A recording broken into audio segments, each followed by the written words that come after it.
What is up, everyone? Hello, and welcome to episode 3 of Town Hall Arcade, our newly revived podcast that covers all things esports. This is our all things esports and PC gaming. I guess I'm so used to just saying the Heroes of the Storm show because I'm still getting used to this, but yeah, we've transitioned to do new stuff, and this is our first episode that is geared towards a specific topic.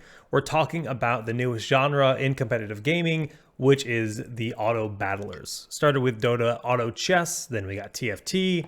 We, of course, have Underlords, Hearthstone Battlegrounds being the newest one, and then just Auto Chess, which is, I guess, made by one of the Chinese companies for mobile. But I think that one's kind of out of the limelight the most. We'll talk about all those tonight. This week, it's Laurent and myself, and we've got Khroen as our special guest. Khroen, what's up, man? How you been? Hey, I've been pretty good recently. I'm the TFT extraordinaire now, auto battler specialist. But yeah, well, thanks for having me on. I appreciate it. It's been a minute since we've chatted, so yeah. It has been a minute. I did not. Were you at BlizzCon? I didn't see you. I was not at this year's BlizzCon. Man. It felt really weird not to be there actually, but times have changed. Yeah, I guess so. Ryan, how about you, man? What's new? Nothing. Just playing a lot of Battlegrounds and started playing Shenmue 3 last night, which was the highlight of my last 20 years. What? I mean, I know you love Shenmue, but like, you're joking, right? Yeah, well, too. I've been waiting for that game for 18 years. You know, they canceled the third one and thought it was never going to be made, and then they announced it at E3, I think 4 or 5 years ago. It was And kickstarted or yeah, it was kickstarted. something? It's one of the fastest ones to make its goal of like $2 million in the span of like 5 minutes or something like that. Wow.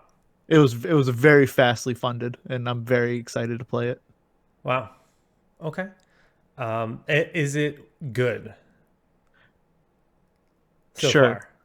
It's fun. It's not the Shenmue game genre is not a very good genre. If you walk around a lot, you do some wonky fighting. It's more about the story than anything. So it's like Yakuza or what? I've never played it, but sure. I've seen a little bit of it. It's not as in depth in the fighting, I believe. I also have not played nearly as much of this game as I intend to in the next upcoming week. Okay. But I was playing a lot of Hearthstone just because it's mobile and it's so easy to just lay there mindlessly and play it. That's what my week has been. Hearthstone Battlegrounds. At work, every chance I get, I like the game duration. It's like 25 minutes maybe. As like, Yeah. if I have 25 minutes, I can commit to a game. And that is what I've been wanting for a while. Mobile and like short game duration, and I'm a happy boy because I've always got those windows where it's like, I'm just waiting for this to happen or whatever, just being able to play it. And it works really well for that because I squeeze in a game pretty much whenever I can. It's a problem. I'll wake up, be like, I can be 5 minutes late for work. And I'm like, I'm going to queue. It's like, I've actually been, it's a problem. It's not good. It's really bad, actually. But that's Yeah, what we, I'm right there with you. I mean, it's like, oh, lunchtime. I can play a game, and that game becomes two, and I'm a half hour over lunch and just sitting at my computer, being like, I probably should be working, but I'll get there. yeah. But beyond that, for me, the only other thing that's notable to talk about is The Mandalorian. Khroen, have you watched it? I have not. Oh my God. Do you like Star Have Wars? you at least seen the most important part of The Mandalorian? Have you been spoiled? Is the question. No, I have not. Okay. Well, so you've seen the memes? Nope. No, that's. I mean, Oh, that's. man. Do you like Star Wars?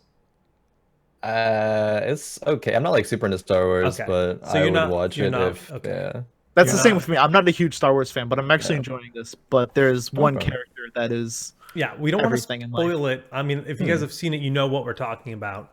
For me, that the reveal was like way, way, way off of what I had expected.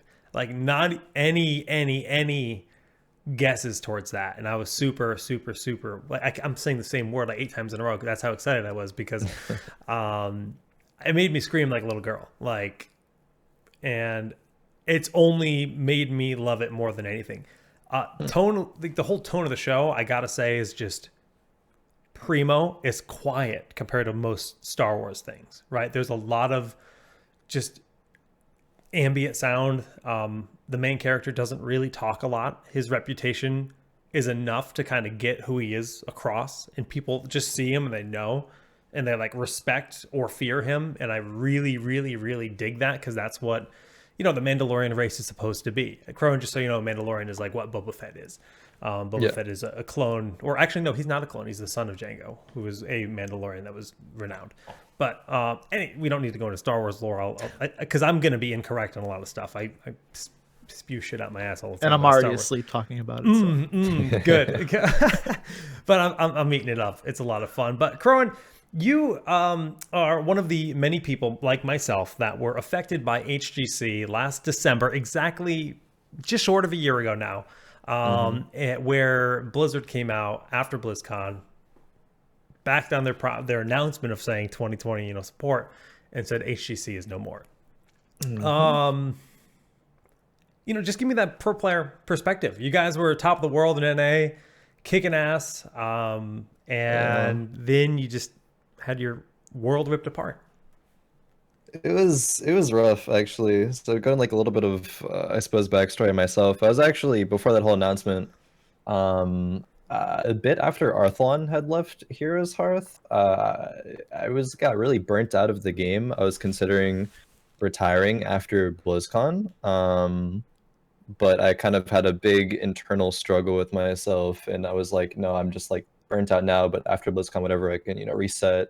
I really want to give it one more year until I kept saying to myself, at least like I'll see how I feel after that. So I was definitely very mentally committed and prepared to do one more year, after going back and forth in my head a lot. And so when the announcement came, I was like, well, all that for nothing. But I don't know, it was rough at first, obviously, like for everybody it was rough, but I tried to have a positive mindset. If you know me, I try to be like, things will be okay. I'll try to look at the bright side of things. I'm like, I'm just going to focus on streaming, screw HOTS right now. I started playing League for a couple months, and then I just like stopped enjoying it, and kind of really felt the effects of everything sort of crashing, I guess, like crashing down, because I've always had something to focus on, whether it be like school or HGC or something. But for the rest of my life, I really didn't have any focus and have any like goals, any like real aspirations to work towards. So it was just, it was rough for a while. Definitely was like, just didn't know what to do, and jumped around a bunch of different games, and eventually found my way here to TFT. But yeah, it was a long road to get here for sure. All these players like yourself that have found new homes, it's really inspiring, even for me, because I've been in the exact same boat. I mean, finding that new game, finding that new home has been nigh impossible for a lot of people, just because not everyone just loves to play games competitively. They love specific things competitively, or and whatnot. So it's awesome, and you're not the only player. It's actually great, because you and Jay Shirte are both former Heroes pros that are both sponsored by Cloud9 for the same game.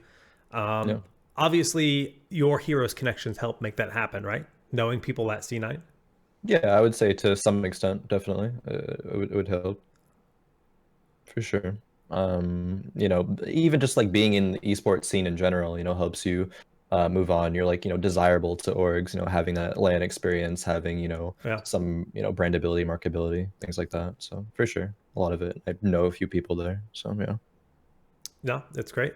But obviously, you've proven your skill and whatnot. Now let's kind of talk about TFT Esports just across the board. So what does the ecosystem look like currently for competitions? Because I mean, the only thing I've really seen have a lot of press was the TwitchCon Invitational. Yeah. So yeah, basically right now there's really, really small tournaments that aren't really that worth it to play in a lot of the time, or there's just big invitationals. And TwitchCon was one that theoretically someone could go through like the open and qualify. That's actually Jashrite played through the open part of that, ended up winning that tournament. I did not know that. That's cool. Yep, he did. I was not part of the invitational people. Unfortunately, there was a lot of miscommunication. Like I wanted to be able to go, then I didn't think that I could, and yada yada yada. I was also traveling at the time, like I was going all over Europe for about a month, so didn't quite line up there. I wish I could have gone. I really For do, because I really miss competing. But were you traveling for vacation or for? yeah, for vacation, something I planned out for a long time with friends. Because I think yeah, after BlizzCon, myself, Casanova, and Tomster, also Heroes players, were like really Yeah. good friends who played D&D together all the time and stuff. Yeah, we took a trip to Japan and we're like, oh, this is really fun. You know, we should plan a trip for next year. So we've been planning it this whole time, and I'm like, okay, yeah, let's go. And like, wait, TwitchCon, can I like go to that? Do you need, like, I don't know. There's a whole bunch of miscommunication and stuff, but didn't end up going to that, which kind of sucked. But I still enjoyed, you know, my time on vacation. So Well, yeah, Europe, but it's TFT. Europe could do that for you. Definitely, really enjoyed Europe's.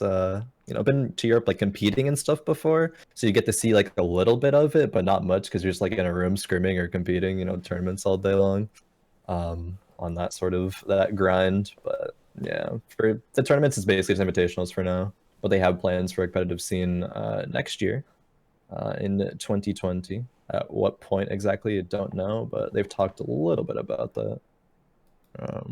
So yeah, Wait, I'm gonna go into basically, that, or do you have? yeah. So the interview that was posted by Daily Dot basically talked about how they look at TFT from an esports perspective as an entertainment property. We're going to do more invitationals. We're going to do more a charity tournament. It's part of an all-star event in September. Did that already happened apparently? Because this is an old interview. I did not watch that myself, but in next year, yeah, you'll see we have some structure around TFT, but it's not as structured as League of Legends. It'll be a bit more casual, a bit more entertainment focused, and a bit more tournament focused. But what they mean by tournament focused, the way I comprehend this, is it's not a league. It'll be one-off events with brackets, kind of the old school esports way, rather than an LCS where there's players that are competing every single week and earning points or whatever. To me, I think that is probably the best, because I don't know how well a league format would work for this, because it's more like Hearthstone. Like, again, I don't think I'd watch a Hearthstone league. You want new faces to be able to rise and get victories. Same thing with Smash. You want new faces to be able to rise and get victories. You don't just want to see the same teams competing all the time, because it's more about the individuals in a different way. But I mean, for you, this obviously, you look at League of Legends, you look at LCS, and that was probably like a dreamy idea to be in a league like that, right? Yeah, I mean, that's you know, look at LCS. You know, it's kind of, you know, top peak, like what a player aspires to be able to compete in. You know, as a player who's not in esports yet. But yeah, the actual interview, I watched the video of it with the head of Riot Esports, and it was just, I don't know, to me it struck quite odd, because the way that the question was phrased is like, you know, will there be opportunities for, you know, like challenger level players to compete in tournaments? And the head of Riot Esports kind of almost seemed to like deflect that question and just say like, oh, there will be a lot of, you know, entertainment stuff, and you know, we'll be sure to like get tournaments out there. And it just seemed like they wanted to do entertainment type stuff. But yeah, there was clarifying statements after by other members of Riot that said they will, you know, have these tournaments that are, you know, more open format that people can sign up for, and it's, you know, not that is really good news, though, because like, so you're right. Yeah. Well, the interview made it sound like we're going to invite top streamers to yeah, play and our like game, that's about it. And that's what it seemed like, which is of course alarming for anyone competing in the game. Yeah. Because, you know, myself, you know, obviously like part of Cloud9, but like, you know, I'm not like a, you know, super big streamer to whereas like they'll invite me for invitationals and stuff. So, you know, me hearing that, I'm like, yikes, that's not what I want to hear. But no, I think from based off the clarifying statements, it should be good. I hope it'll be good, but we'll just kind of have to wait and see, sort of thing, about how they structure these tournaments and everything like that. So how does a tournament work exactly for an auto battler? Because it's like, is it based on points, based on where you finish, or yeah, the few or is it just top 4 moves on type of thing?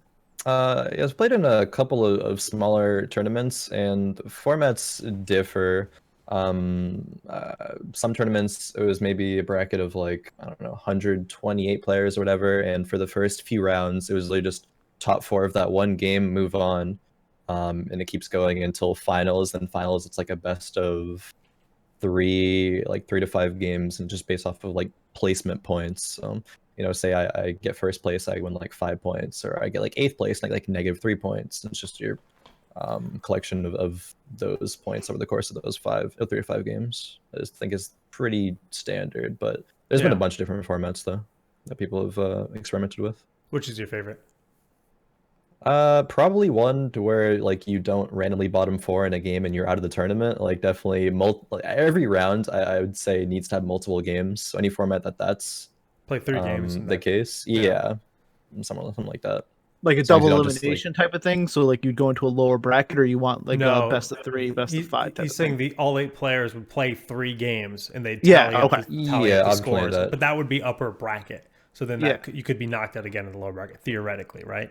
Yeah, I mean, yeah, something along. As long as you can't just like play one game and low roll super hard, just not hit anything, and then you're gone. Yeah, as long as it's not that, I'm good. You don't want your hands completely held by RNGesus, because RNGesus can be a cruel lord. TFT, I mean, obviously if you're a good player, you're gonna play pretty consistently, but you might just have a bad game. That's TFT for you. There's a lot of RNG that you cannot control. Which is a lot different. Honestly, like playing TFT is so much different than HODs. It's like so weird to have to adjust to, but I'm getting there. Yeah, it's a different beast. It's a different beast for sure. I assume you've been loving it though. I mean, how different is it to go from a team-based game where you're in comms, talking with your team, in it together, to the quiet ambience of a Poro licking its tongue on the corner of the screen? Like, yeah, that's probably one of the biggest I don't want to say struggles for me, because I don't think I've been struggling with it, but just like changes. And I'm like, wow, like this is so much different, going from scrimming 6 to 8 hours a day with teammates, communicating, trying to improve together, to just being like, it's just like me here. Like obviously I have a couple of teammates on Cloud9 that I can talk to, maybe share strategies with, but when it comes down to it, playing games, just me streaming all day and trying to improve upon my own play. And sometimes it's like, did I just like low roll this game? Like, did I just get unlucky? Or like, it's more to sort of have to deduce than just, okay,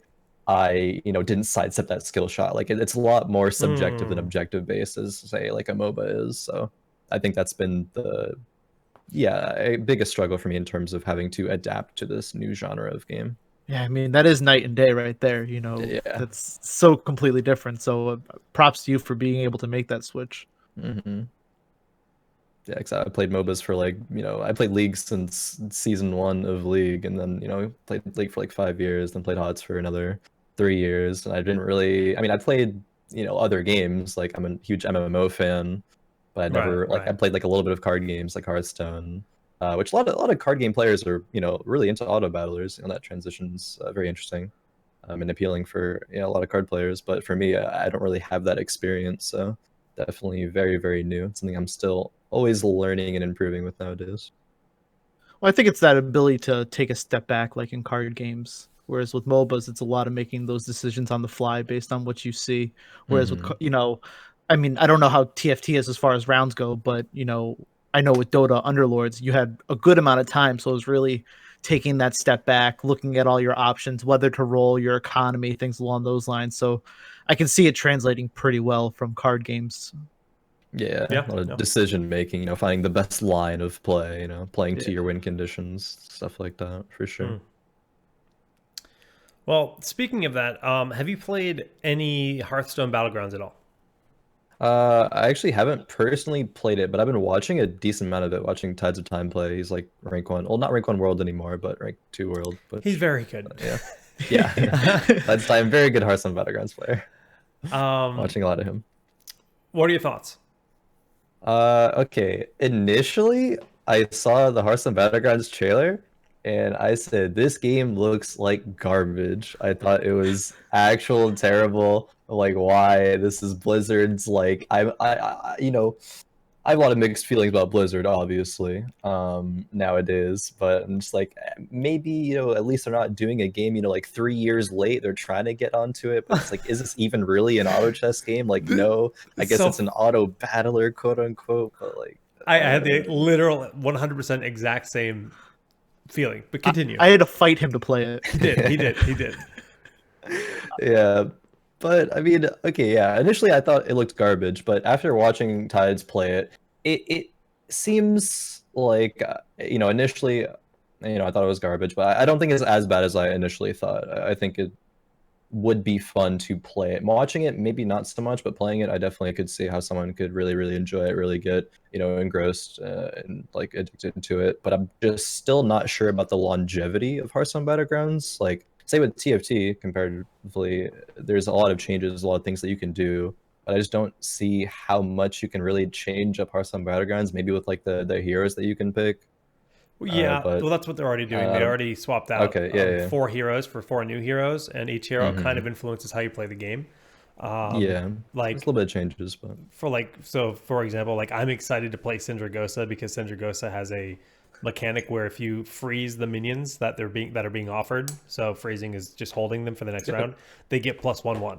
So all the units get stronger, and that's that's meaningful, especially with certain cards. So there's things that are interesting about it, but what is the average game duration of TFT if you're gonna go to top 2, top 3?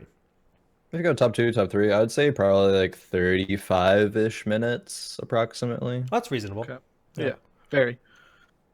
That was my biggest issue with Dota. Underlords. Yeah, see, because I've played hundreds of hours of Underlords, and I've since quit for the time being because I think the game needs changes. But I was curious where TFT sat because I just you kind of have to pick one. I don't have time to play both. I decided, okay, Valve Senpai, hold my hand, let's go, and I went that direction. But TFT, I've watched a fair bit of it, and it's very, very fun. But that's good to hear the game duration is a little bit lower. It's just fun to think about the differences in each game, because with Underlords and TFT, they're more based on auto chess, and they both have the standard economy where you want to get to that 50 gold, you want to get your additional money each round, and find when you can cut to ramp up your army and so on. But Hearthstone has removed that economy. And I think that was like the big criticism that we heard day one. We were just kind of hanging out talking to some of the Blizzard employees that are essentially monitoring the pit. And they were saying that that's kind of the feedback they were getting from a lot of the Hearthstone streamers. Like, I don't know if it was like Dog. I don't remember who it was exactly that had said their biggest problem with the game just on first impressions was the lack of economy. Do you think that's critical? I mean, obviously you haven't played Hearthstone Battlegrounds, you've watched it. But do you think that is like an essential component to make the game successful long term? I'm not sure if it's an essential component for the game's success long term. I think that with Battlegrounds, it seems as though there's enough other complexity to make it still challenging without having to manage economy. Again, based off judging of what I've seen, but it seems like there are other factors of the game that maybe wouldn't lead to like what? Like longevity. I don't know. Am I correct in saying that you can't like scout the people's boards or anything? You can see they beat this person or this person, but you can't. I think they're gonna change that. I mean, okay. So I don't have any official word, but that was something that one of the devs, not even dev, it was something that works for Blizzard that had played the game. They didn't even necessarily work on Battlegrounds, right? But I remember them saying, yeah, that feature's not there, and that's something that person specifically really wanted. So I don't know if that means Blizzard's doing it, but there's at least people there that acknowledge that as a want to have. And another thing the game is going to be getting, as far as I understand it, is selling from your hand will be a thing. That's something you currently cannot do. You have to put a card on the board to then sell it. So it creates I watch Tides, and Tides does like some 500 IQ plays, selling a unit that I would be like, wait, I thought that was good, you should keep that. But then he just changes his old stuff, and it's like, oh well, I guess that's strong. But yeah, no, I mean it's good to hear that they might, or they're at least thinking about doing something like that. Because coming from TFT, I think that there's a lot of information that's constantly you're being bombarded with. needing to be able to scout, manage your economy, think about, what you should transition into, how to counter what most people are going, if they're trying to go the same Right. comp as you, stuff like that. But in Hearthstone Battlegrounds, like, you're just looking at your board, and that's cool and fun and all while people are learning the game and getting used to it. But what about like when the game is, I don't want to say like solved, but when people are so familiar with it that Right. that becomes not enough anymore when you're just staring at your board and that's all you're doing for like, No, over you're a right. minute. Absolutely right. You should at least be able to see like their archetype or something with a hover, like they're playing. I don't Yeah. know. I think there could. I think what Blizzard is hoping to do, based on the way Blizzard does everything, is clean it up, not physically click on their board, but have a quick hover to see, like if they're running demons plus death rattles or something Yeah. like that. That's my impression. I would even like to just see kind of like in Dota, where on the right side you have that, the 6 blocks for each different class, and it tells you like you have a Yeah. block filled, just something like that. I don't even need to see what they have. Just Right. I would like to know what they have without, at least to the point of what Like classes they're running. 3 mech cards, 3 neutral cards, whatever. Yeah. Right. Like, something that just kind of gives you a quick rundown. Like, why am I not seeing demons? Oh, because 3 other people are running demons. Good. Now I know. Rather than facing them and seeing, oh, he has those 3 cards I was looking for. I'll be honest with you. The thing that I have the biggest problem with the game is it's full RNG as to who it chooses you to fight. So I had a game the other day that I won so easily because somebody dropped out early, like literally like round 3 they dropped out, and every other turn, like 3 times I hit this guy that was AFK. So it's like, okay, I'm just gonna level up my tavern and like grab a card, and like I get to be like super greedy. It's like boom, boom. So I hit like level 6 tavern stupid early. People were still like hitting 4 at the same time, and it just enabled me to be stupidly greedy and get Mama Bear early, and it's all over once you got Big Mama. Yeah, But- that was a huge problem in TFT for a bit. The game was like bugged. In set 1, there was like a lot of bugs that really popped up every patch, but that was one of them where matchmaking in game was really, really screwy. There was like the AB matchmaking where like you just face the same 2 players over and over again. That's awful. But they've since, it was really bad. It was like, well, I just lose this game because I'm facing 2 strong players back to back to back. But they've since fixed that. That's good. But yeah, that was an issue for it then. I do want to talk a little about Underlords, and I know you said you haven't played it. Ryan has played and watched me play it a bunch. That game's in an interesting spot because it came out, it's Valve's game. It seems like it's the Artifact team working on it. The polish and the client are amazing. Like the game looks and feels great. And then they had this big hype thing called the Big Update, where they're like, we're going to massively overhaul all this stuff. Big Update comes out. The UI is fucking awful now. It's really hard to read text, especially on mobile. Everything's very small. And they've put this emphasis on these new Underlords, which are like hero units. But it's kind of like Hearthstone, where you have a unit you choose before you queue. There's only 2 that exist in the whole game. So they launched this whole Underlords concept, but with 2 flavors. And it's, to me, that's really weird. Like it just feels kind of like, okay, I'm Fireboy or I'm Purple Girl, like whatever their names are. So then basically the way that interacts with the game is they're a unit that you start with on the board, and you pick talents for them every 5 levels, or every 10 levels, excuse me. So it's 5 levels item, 5 levels talent, 5 levels item, 5 levels talent, or rounds, not levels. So every 5 rounds, you're getting like a buff to your minions that she summons. And then you're putting an item on one of your heroes. So it's interesting, but I'll tell you, the whole design and everything behind it just feels to have kind of stagnated and lost its course. It's weird. They're like trying to make it more MOBA and less chess or something. I'm also really sad to hear about the mobile version, because that was like the one thing that I thought Dota really had down. Like I wanted to play it more on mobile, but learning it was really hard. But it definitely seemed to be very polished, whereas I still have some hard times playing Hearthstone Battlegrounds on mobile, because it's just certain things just really irk me with the UI. So they didn't change like the functionality; they just shrunk the whole board and added all this shit to the sides. Yeah, but I mean, even then, that takes away the polish. It feels bad. It does. It feels bad because before it was perfect. It was the perfect mobile experience for that kind of game, for an auto chess game. So I don't know. It's it officially had its first day with sub 15,000 concurrent players. So obviously and we recently saw Swim, who is the top content creator for the game, basically announce his retirement. And I think he's officially stopped streaming it too. He's been playing other games. So it's like, it's weird. I feel bad. I want it to be good. I want it to succeed. It's only good for the genre if there's two titles that are competing against each other and driving forward and having esports opportunities. But right now, I don't think it's in a place where that's going to happen. Because, I mean, imagine that there was big events happening for both games, and you could learn both metas and have the opportunity to make money in both games. I mean, that's what you want. You want people that are playing Magic in Hearthstone and Runeterra. You want people that are playing Underlords and TFT and maybe Hearthstone Battlegrounds, because I think Hearthstone is kind of a different game. There's no unit positioning the way that you get it in TFT.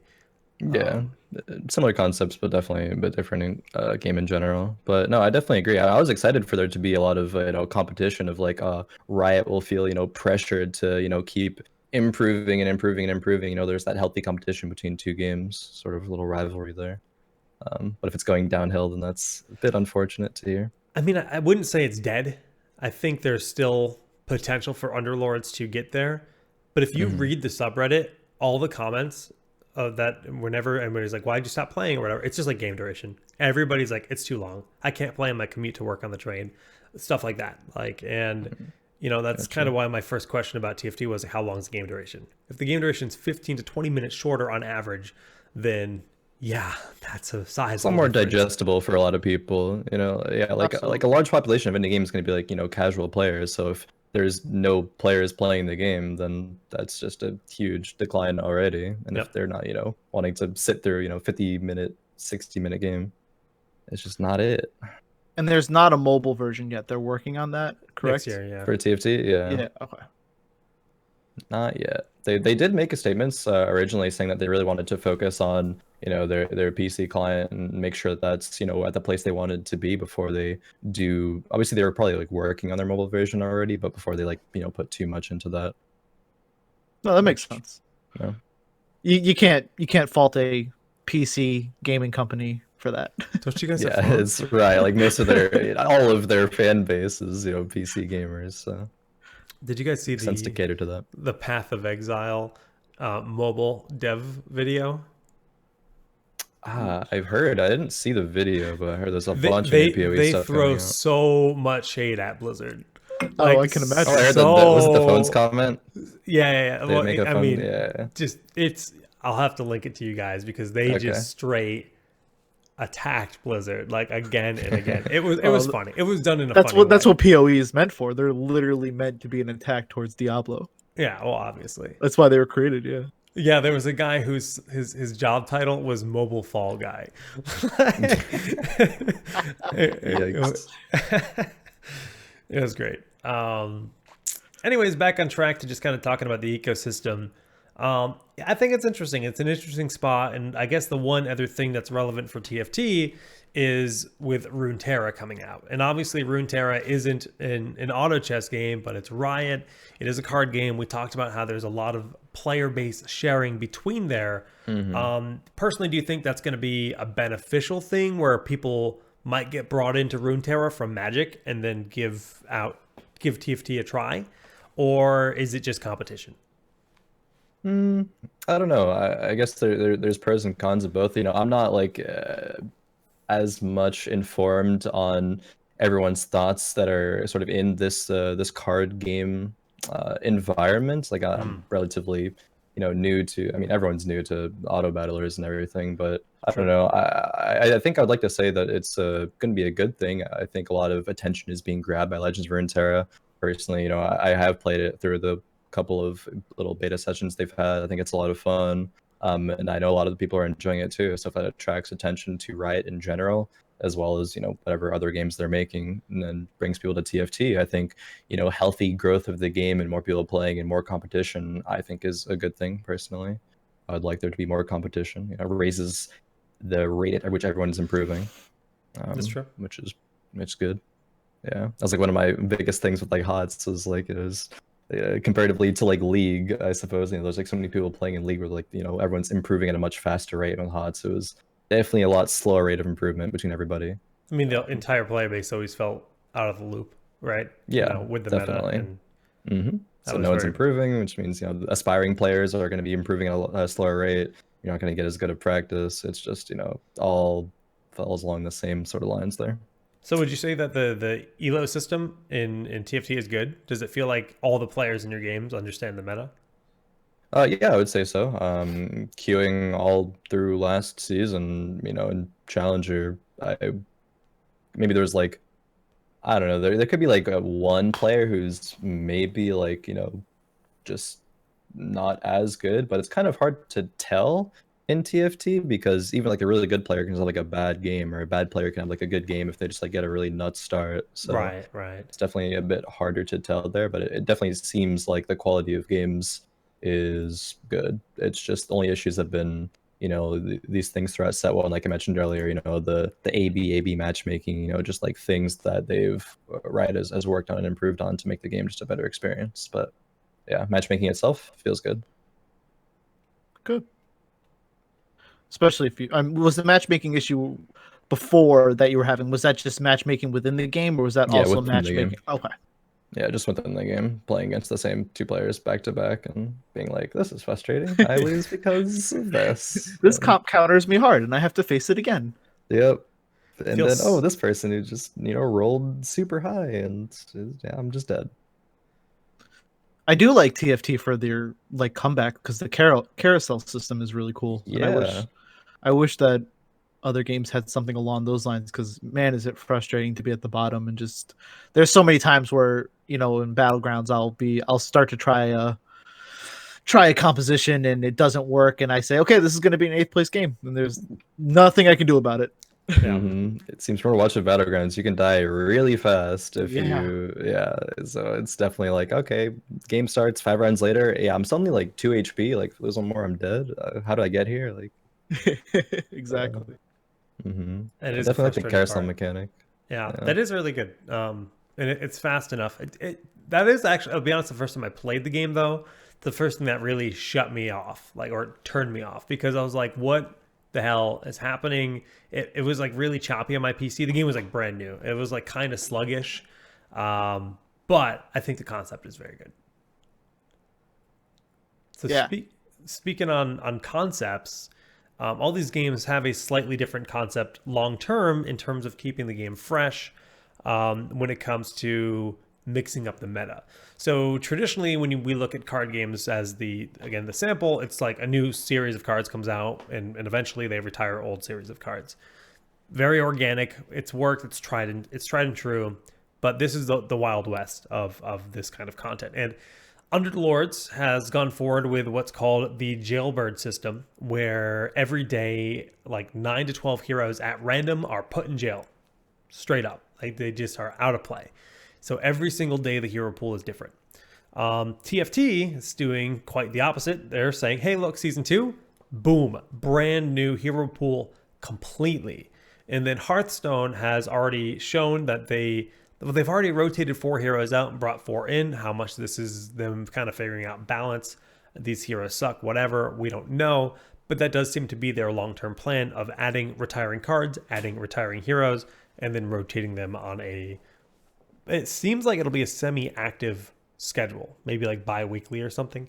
But Khroen, how do you feel about TFT swapping completely to a fresh new meta? When does it happen? Did it already happen? Yeah, yeah, it's been out for a couple of weeks. There was no ranked for that couple of weeks. Ranked actually just came out today. So I was grinding a little bit earlier. Yeah, will be after this. But yeah, no, I like it a lot. I think, I mean, the newness of it, like having to learn and just discover how to play an entire new set, is really engaging to me. I know that's sort of, in metas in any single game, it can feel really stale. Like, it's just the same old stuff over and over again. And it happens, in TFT. It's like, all right, this patch is kind of already like solved, figured out, yada yada yada. That's why I like personally the rate of change. And with a completely new set, it's like a basically a completely different game. It's like you have to learn so much, and um, I guess I enjoy it from the competitive point of view because the first players to really figure that out will be rewarded and be the ones that are able to climb, or if there's tournaments, succeed in those tournaments and be able to place high because you figure it out the fastest. And that's like a fun challenge to me. See, personally, I looked at this initially and I was like, wow, that is a very bold decision, because as an active player, that's amazing. It's amazing content. Be like, cool, new stuff. Let's all fight and learn. But if you're that guy that logs in once every other week to just kind of like have your fun, like, I'm going to relax and play my game moment. You log in and you're like, what the hell is this? Like, if you're not reading the news, reading the patch notes, and suddenly it's all new heroes, that I wonder if that will turn some people off that are like, hyper casuals that are playing here and there.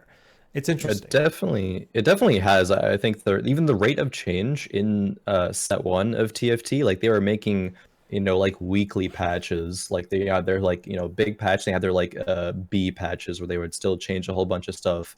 And a lot of people were like, it's too much to keep up with. Me personally, I'm like, yeah, I play it every day, like 8+ hours a day. Like I'm on top of it. Like I love it personally, but yeah, like as you said, it's really hard for the casual player to keep up with. And so they've decided they're not going to be doing those B patches anymore, or at least very, very rarely, like just hot fixing things when they have to. Yeah. When there's like a meta issue. Exactly. But besides that, they're just gonna let it develop at the normal rate of patches so that players can still kind of keep up. Obviously with set 2, it's a huge big thing, but in between sets there's not going to be that like huge change like there used to be. Do you think it would be cool to implement something like I'm talking about in Hearthstone, how they have the wild, they have your standard and then wild? Do you think it'd be something where they could do that in TFT, where you still have previous seasons, like everything thrown together, or do you not want to split the player base like that? No, not even split the player base. Imagine trying to get that hero unit. If there's that many units in a game, I'm not saying all of them, maybe not all together, but even if they keep season 1 as like a wild rather than just completely cutting it out, so you have that person who can log in every day. I don't know if like splitting the player base, but then I feel like when you get to a certain part of, ranked mode, I don't think you would really have to worry about that person playing wild. Yeah, definitely we wouldn't have to worry about that person playing wild unless someone was avidly playing both. And I mean, I played Hearthstone a lot. Back in, beta, I was like really active actually. I was like, consistent top 50 legend, and I was still playing when they introduced like wild format. And personally, that was like, whatever. Like that's not gonna be most people are like competing for. Like there's not really gonna be much for me that's appealing about this, the Hearthstone like wild, all the old cards and stuff. So I personally wouldn't look forward to something like that in TFT because just being a competitive player and going to be competing in what's relevant, and I can only really see. I mean, I guess I could see positives in people. You being able to retain those players who maybe aren't able to keep up with it, but I think splitting the player base might damage it more than it would help those other random casual players who might want to play set 1. Like maybe it could be cool if they bring it back as like a little event for like a few days or like a week or something, but as a long-term thing to have there, I don't think I would like to see that. So 2 questions. In season 2, are there new alliances? I don't know what they're called in TFT, like the groups. They've retired some alliances and added new ones, or only added more?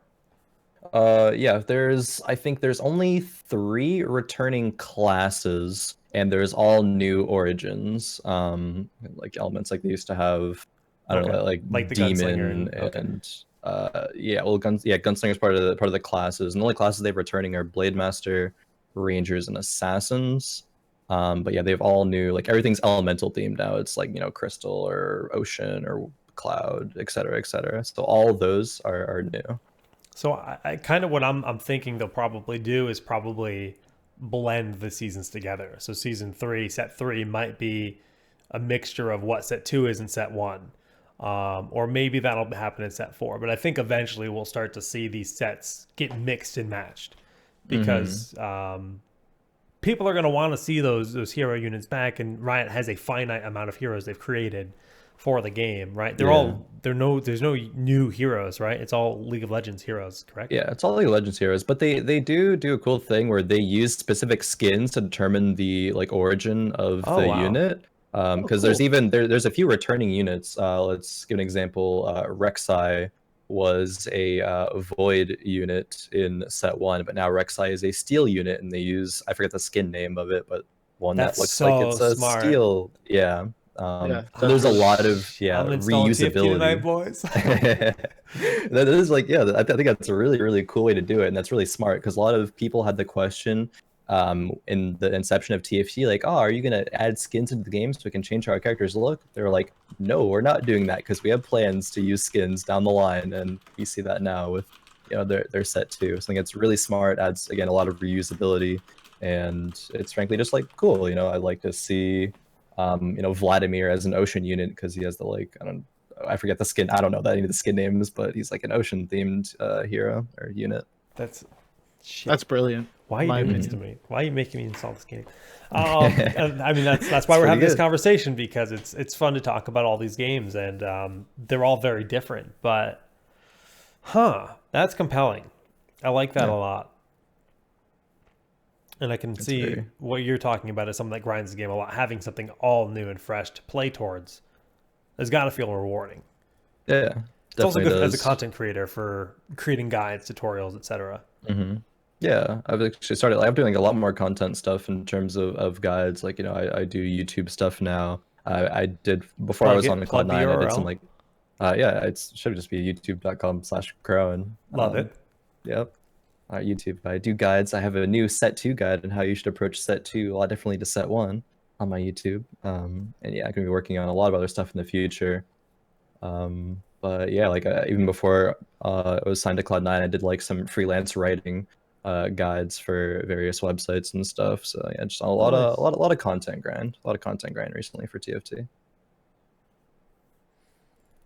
Awesome. Yeah, just enjoy it because it's a lot to learn. It's a new genre. Like the game hasn't been like solved. The genre hasn't been like solved yet. There's still so much room for growth and improvement and just learning in general. Is there anything? My attention. Is there anything in particular that like you think should be changed or that you'd like to see tried? You're talking about there's a lot of opportunity. Mm-hmm. Just in TFT specifically or auto battlers in general? Well, I mean, that's your game you're grinding. That's your passion, right? So. Oh man. Anything to be changed? And it doesn't even have to be direct. I have to think on it. Yeah. I mean, it's a loaded question, right? Because it is this new genre, and I think that's something that's really interesting about Hearthstone to me, is because they changed how gold works, they changed how economy works completely.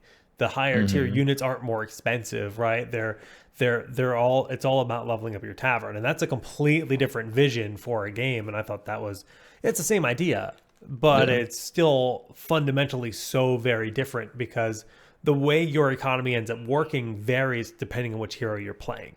You have different opportunities at different rounds, and you need to plan accordingly due to that. Just because, if you're playing, why can I not think of his name? The dragon with the AoE that does 1 damage. Nefarian. Thank you. If you're playing Nefarian, you can be a little bit greedier when you're going to have that 1 excess mana. Right? Like, okay, I can upgrade my tavern for 5 and then spend 1 mana to hit the board, and my board can probably do pretty well at that point, etc., etc. It's different for everyone, those windows. So I don't know. It's really fun to see these really talented developers riff off one concept. And, 8S said it in chat earlier. This is the kind of thing where who knows what it'll look like in 1 year. The genre. It's impossible to tell. And it's so easy to change. Yeah, it's insane. Like you can. It's just amazing how they can leave so much open for 3 or 4 different games, and they can all be completely different in a year. It's amazing. Yeah, even just like so different right now between all of them, and even so between set 1 and 2 of TFT, they expanded the board size. They made the maps. Every game is is 1 of 4 elements, and some of the units are based off of that element as well. Like Kiana, she changes based off of what the map is, so every game is different. Really? Lux is the first 7 cost unit in the game, and she literally every time you find a Lux in your shop, she'll change between different element. one of 10 different ones. So even I don't know, there's so much stuff that they can do with it, as you've said. It's just I personally, I guess it goes back to, I personally don't have anything that I'd really want to see. I just hope and trust that they have unique changes that are engaging and want to keep people invested in playing the game and having fun with it, or like relearning it over and over again. I had no idea they made all those changes for season 2. I'm actually so compelled. That's completely different game. Completely different game. Yeah, that's more. I just thought they were swapping up the units, but that's cool. Wow. And I know that's kind of the new thing with League of Legends in general. The whole map has an element thing where there's beasts that you kill that evolve the map in different ways. That's kind of like where they're going with, I guess, some of the new flavor in the Runeterra world, which is cool. I mean, I'm all about it. Rise of the Elements, as they call it. But yeah, it looked really cool. I saw the trailer for like the Summoner's Rift thing the other day. It looked, I mean, they do like weird stuff with Summoner's Rift every year. They change the map up and change how it works, but yeah, it's just another iteration of it. But it looks really cool. I'm excited to play. I've been playing a little bit of Summoner's Rift in League of Legends normals with friends recently. Yeah, Riot's got me hooked on everything, man. Now TFT League and Runeterra. They got a show coming that looks good. Yeah. I think it's called Runic or something. I don't know, forget the name, but Arcane, maybe it was a word that I like. They have like Runeterra for one game, and then it's called the Arcane or something for their show, which is hilarious. Just waiting for the right MMO. Well, my World of Warcraft character's name has always been Rune, and my esports org that I started was called Arcane 8. So I'm like, okay, Riot, we like the same shit. I like it. But yeah, Runeterra is going to be very interesting. I've played not as much Expeditions as I would have liked. I've only played a couple because I've been so damn busy. Ryan, did you get to play any? And it's closed now. Yeah, I know it closed now. Did you play any during the weekend? Khroen? Yeah, I did. I played a few Expeditions. They're fun. Enjoyed. I think the game has a lot of balance issues. I mean, it's in early beta, but it just felt that the game was very snowbally, and I don't know. I think it's got insane potential. Don't get me wrong. Very excited for Runeterra, but some cards hard to judge. It is. It is very hard to judge on a few games over a weekend. I should really go digest some top content creators' opinions because I'm sure they're out there. The little I've heard is everyone's saying it's a balance issue, so you're not wrong with feeling that. Okay, that's good to hear. I like being right. We know. Yeah, I don't know. Any closing thoughts on the Auto Battlers world? I don't know. I'm just really, really hungry to compete again. That was the major thing that lost throughout all of the end of HGC and HOTS and stuff. I was constantly competing for 3-4 years, and then now being like, I'm just waiting and waiting and waiting. I just want there to be something to compete in. It's my big thing. You're a Cloud9 sponsored player, so that you're basically a streamer, you're saying, and you play in these little tiny cups, because I've seen you play in a bunch of the cups, especially in the early days when you first got sponsored. Like, oh, I'm competing in, I don't know, does Heroes Hearth run events? They do, right? So yeah, Heroes Hearth, actually they do little like fight nights, I guess, like similar to their they do Heroes of the Storm fight nights as well. So they just invite players, and actually I cast that. So every like couple of weeks, me and Casanova will cast their fight night, and that's a lot of fun. But yeah, it's not competing for me there.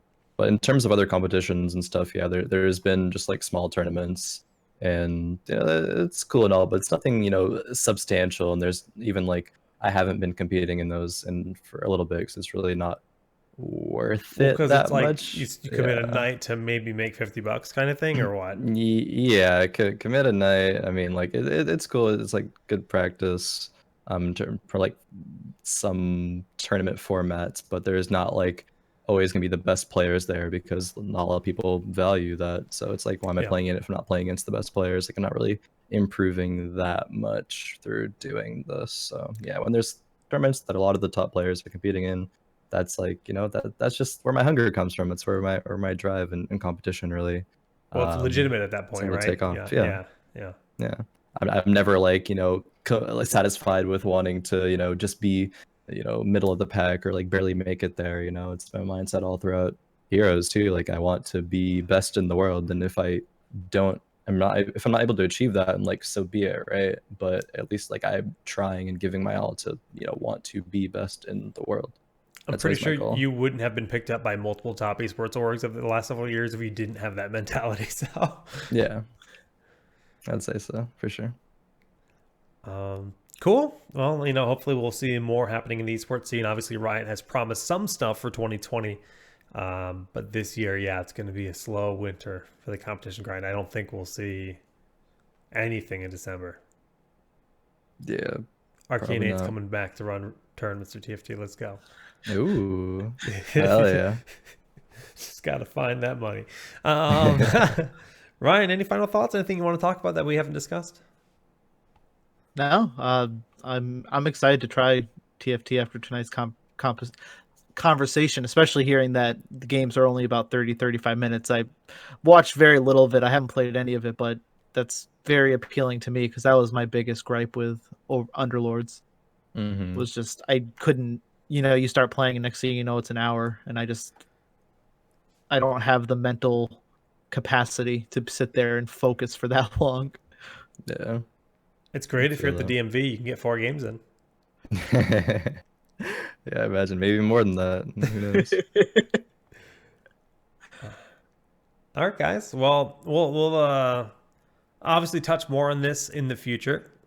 And with Town Hall Arcade, we're still, a lot of the shows are just going to be very bantery, but it's been very fun to do a targeted discussion, especially with you, Khroen, because, obviously we know each other from HGC, but it's cool to see you transitioning to auto battlers, and it's great to see you succeeding with C9 and, Yeah. pushing Thank you. forward after the fall of our beloved HGC. Mhm. Khroen, shout outs, my friend. Yeah, I guess like real quick, based on that concept, being able to I guess quote unquote like make it from HGC definitely feels good because not a lot of people from HGC like are doing that many things. There's a couple people, Azalea and Yoda, and WoW and stuff, and I think Breeze is a Smite player, Psalm obviously in Fortnite, but definitely feel fortunate to be able to find opportunities 'cause a lot of people have kind of I guess like faded into the background and stuff. And even when they wanted to be able to accomplish something more. So definitely grateful to have an opportunity like this and want to make the most of it. But yeah, back to shout outs, I guess. Thanks for you guys having me on. Enjoyed this discussion. Yeah, glad to inspire you to maybe play TFT. Try it out. Set two is a lot of 100% fun. happening. I'm Yeah. biased, of course, but yeah, for sure. But yeah, shout outs to Cloud9. Really, it's a dream come true to be, a Cloud9 member. It's crazy. So just yeah, that's about that. I stream as well almost every day. Twitch.tv/Khroen. Found me on Twitter, also at Khroen, YouTube, Khroen, everywhere. Besides Instagram, it's C9 Khroen. But yeah, all right. That's that. Why you got to be inconsistent like that? Because okay, on Instagram I made an account like I don't know 7-8 years ago, And you and I forgot the forgot the password and I can't get back into Oh it. my And yeah, God. so I just this random Khroen out there with a picture of me in like freshman year of college or something. So many And friend it's requests just waiting. Like, yeah, it's oh just man. there. It's I can't get back into it, and I tried, and it's just like nope. So C9 Khroen on Instagram. Think of how many salty friends you have that are like, why won't he accept me? Yeah, it's okay. I just friends. I just stay in my room and play games all day. That's all I do. They know. The esports life. Hmm. Ryan, Yeah. shout outs. I'm nothing really here. Just obviously having a great time with this. Keep liking the videos on YouTube when they get put up, and if you want, you can follow me. My Twitter's Ep.03. Well, shout out to everyone that tuned into the live show. Obviously, doing a consistent live show every week is something that hasn't happened in a year. We've now been 3 weeks straight. It's a lot of fun doing the show again. I say again, but because this is a new show. But doing a show generally it's great. Sit down with people in esports that I know and love, and just kind of talking about various communities. Something I've been eager to do for a long time. Beyond that, like I've been promising the RSS feed will be up. I'm still trying to find the time to do that because right now I work at a grocery store. If you guys didn't know, that's kind of where I've ended up after esports HGC purgatory. I have student loans and a mortgage, so I had to get a full-time job somewhere. And right now it's kind of almost Thanksgiving. So it's very, very, very busy at work. Like I think I'm probably going to hit 50, 60 hours this week. Then I have a part-time job working in esports with prediction on the side. And then I'm trying to create content on top of that. So it's tough, but the RSS feed will exist. For now, we got YouTube and Twitch. So like Ryan said, hit that like button, follow on YouTube/SolidGG, follow here on Twitch. Next week, we're just going to be talking about whatever's relevant. Maybe we'll dive into Death Stranding finally. We haven't really talked about that. Jedi Fallen Order, Pokemon. Those are all the new games that have kind of hit in the past week. We are going into Thanksgiving, which there's always big drops. Those are pretty much them. We'll probably talk about Mandalorian. So if you're looking forward to hearing about that, get up to date before next week's show. That means you got to watch episode 1, 2, and 3, which drops this Friday. Because goddamn, I didn't know I wanted to talk about Mandalorian before I watched it, but now that I've watched it, I want to talk about Mandalorian all the time. But yeah, friends, Khroen, thank you again for joining us. Yes, thank you very much, man. Yeah, for sure. It was a pleasure. Thank you. And I can't wait to play TFT. Till next time, we'll see you later.